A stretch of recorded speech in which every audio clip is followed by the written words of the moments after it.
It's summer here and I decided to try something different, an outdoors studio.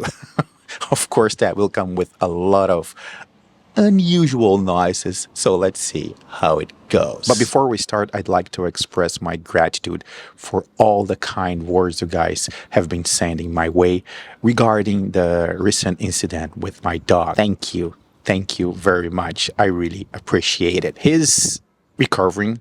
He's getting a little better every day. He's not fully recovered yet, but he's already much better. If you don't know what I'm talking about, there is a blog post. You can read about it and how Evernote helped me to take good care of him. The first topic is a little boring and you'll probably see very little external indicators that it's happening to your account. Nevertheless, it's a very important step on Evernote's side. Remember that a while ago I talked about moving away from the Monolith? You can learn more about it watching this other video. Well, this is another step on Evernote's side to move away from the Monolith. A big one. When Evernote synchronizes your notes, the note itself is not the only item being synchronized. There are other elements that are attached to that note. Information. For example, we have the note itself, but then we have notebooks, we have workspaces. And when I say notebooks, workspaces, I'm talking about the information in which notebook that note is. So notebooks, workspaces, tags, users, and memberships. So all this also has to be synchronized. And as far as I could technically understand, these other elements are the ones that were moved away from the Monolith and are now using a more modern synchronization system.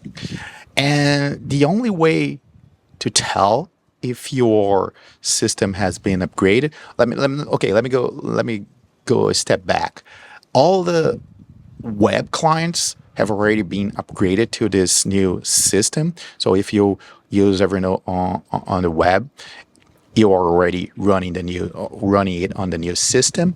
But the Mac, Windows, and the mobile apps are being gradually upgraded to this new system. And the only way to know if you have already upgraded, if your app has been already upgraded on Mac and Windows, is if you see a screen like this that I saw a few days ago when I opened the Mac app.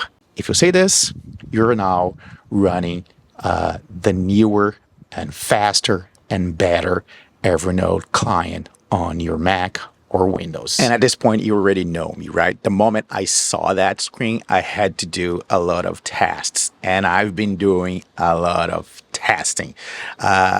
What I'm doing is writing the notes on my computer and going to the phone, editing them on the phone, then going back to the computer and editing them again on the computer.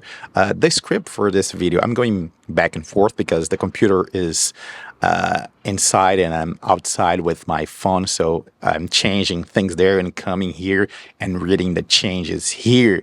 So I'm very, very happy with this.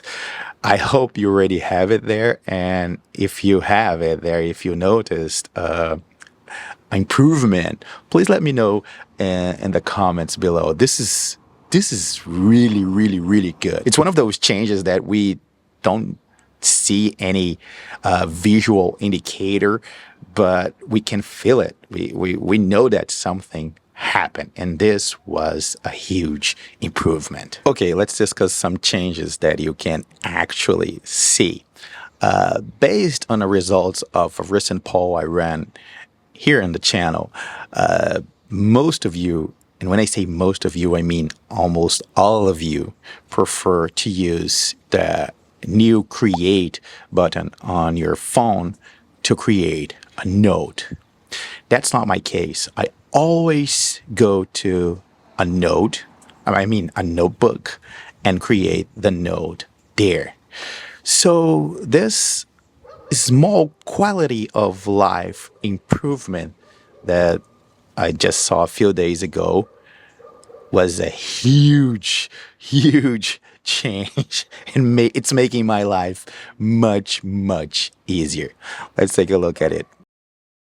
Okay, we need this now. And since we are here at the shortcuts page where I always start my Evernote experience on my phone, maybe you haven't noticed this, but there used to be a list of recent notes at the top of this list before the shortcuts. That's gone. And I'm really happy with that because that means that I can now add more shortcuts to this list. And as you already know, this shortcuts page is now acting like my old home page. You can learn more about it watching the previous videos on my new system.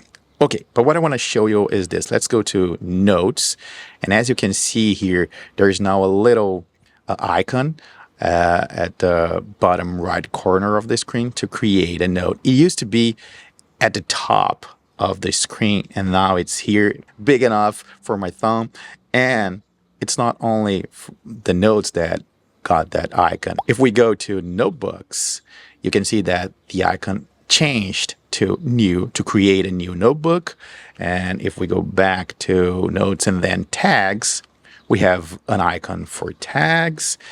And Share doesn't have an icon. It never had. I mean, it has on the desktop, but there's no icon here. Okay. And if we go to tasks here, there's also a tasks icon. And if we go to calendar, no.